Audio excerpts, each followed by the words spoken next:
High বন্ধুরা, আমি সোনাই। আমি নিয়ে চলে এসেছি আজকে আমার গুড্ডু ভাইয়ের খাওয়া দাওয়া, মানে জন্মদিনে যে সমস্ত খাওয়া দাওয়াগুলো হয়েছিল সেগুলো নিয়ে। তো কি কি খাওয়া দাওয়া হয়েছে সেগুলো তোমাদের সাথে শেয়ার করছি।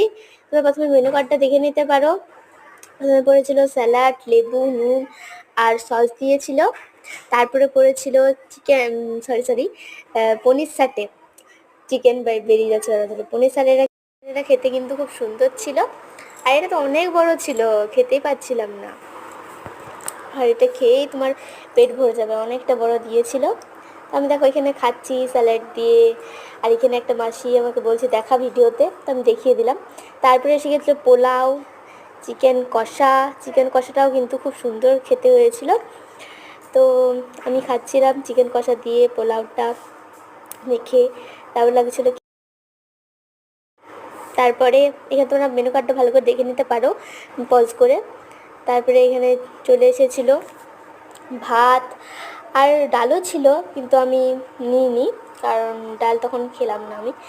তারপরে দিয়েছিল দই পটল। বটলটা খেতেও খুব ভালো ছিল, আটকে যাচ্ছি কথার মাঝে। আর দই পটলটা দিয়ে যখন ভাত খাচ্ছিলাম ভালোই লাগছিলো খেতে।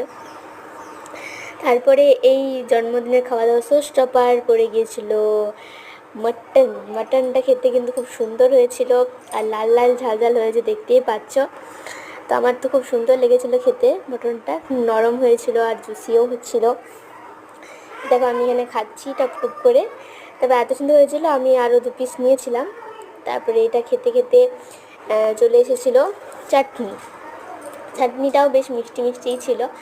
আর পড়েছিল পাঁপড়। পাঁপড় দিয়ে চাটনি এমনি করে খেতে তো সবাই পছন্দ করে, আমিও পছন্দ করি। তো এমনিভাবে কারা কারা খাও কমেন্টে জানাবে।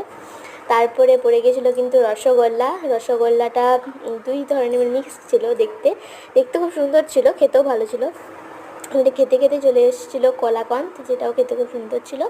তারপরে নিয়েছিলাম আইসক্রিম আর হাজমোলা।